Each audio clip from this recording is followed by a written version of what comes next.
Imagine if we lived in a world where everybody thought about their thinking. Because for me, doing just that has completely changed my life. Tonight, when I talk about thinking, I'm talking about the stories that we tell ourselves. I want to share with you 3 stories. I first publicly shared my story in response to a challenge that my mentor sent me. He asked me to share a story about myself that made me vulnerable and that other people would be able to relate to.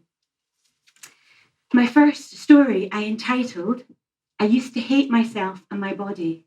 Pretty catchy title to start with, right? The story was off the diary from my 22-year-old self. At that time, I was a size 12 to 14, chubby-cheeked with questionable fashion sense. I shared the words that I used to describe myself at that time.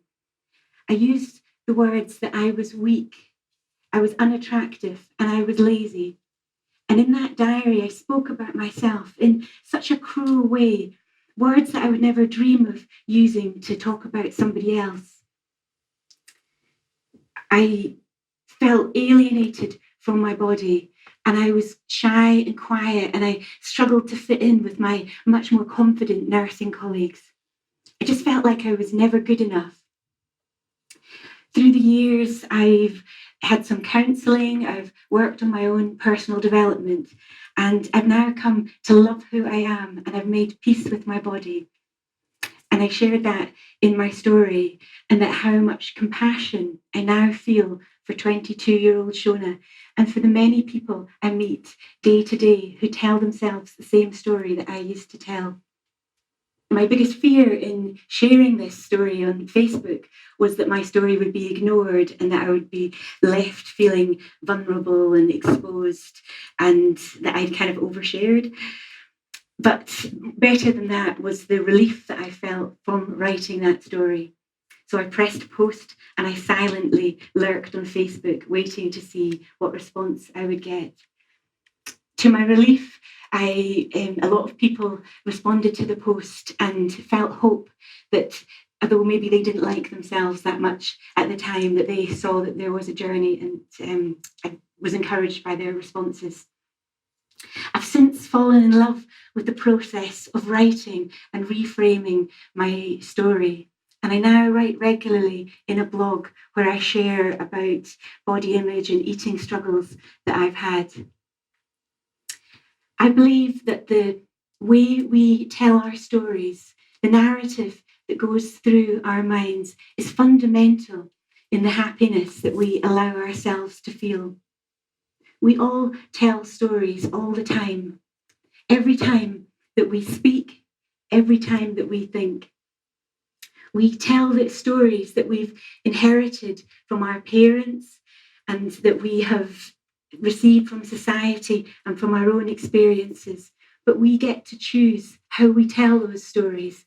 And in time, we get to write new stories. The story that 22-year-old Shona told was a very self-critical one. But at that age, she didn't know how to think any differently. The story she told, she had to look a certain way, thin and beautiful. She had to act a certain way, confident, hardworking, religiously disciplined, and she had to have certain conditions in place in her life to be seen to be in a relationship and have a really good social life. I didn't meet that criteria, and who would? As a result, I had very low self-esteem. But through the years, I've learned to reframe my story. And I do that by always asking myself 3 questions. Is my story kind? Is it hopeful? And is it inspiring? And if it isn't, I know I need to work on my authorship. I wish I knew how to reframe my story and to think about my thinking all those years ago. And if I had, I know I would have been a lot kinder to myself. My second story belongs to a very close friend of mine. Her world fell apart when her husband left her, their marriage of 20 years and their 4 children, when he met an 18-year-old woman. He left their home and went to live in another city to be with her. The story that my friend told at that time to make sense of the world was a very cruel story. I remember when she described herself at the time, thinking that she was describing something that had come out of a rubbish bin. She used the words, "I must be so worthless, so unattractive, so disposable. The thought of a life with me must be so terrible that he's chosen to leave his children in order not to be with me."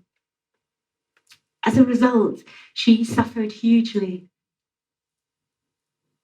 She's worked really hard to reframe that story, and she now tells a different story. She tells that he left because he chose to, and it was about him, and that she now sees that she is a woman of great worth. She's writing new chapters in her story, chapters of forging new significant friendships that she wouldn't otherwise have had. She's pursuing her passion for writing again, and she's doing a degree that she didn't get a chance to do when she married very young. Through reframing her story, she's changing her life. She found herself in circumstances that were not of her choosing and that were out of her control, but she's taken control of the way that she thinks. My third example is of a story that I told myself and caused myself a lot of pain by telling myself for some time. It was a topic that I felt both scared and ready to broach. I'd always told myself that my life would have the happily ever after, the Disney dream, the Hollywood ending, that I would meet somebody amazing and we would settle down and we would have a family and live happily ever after.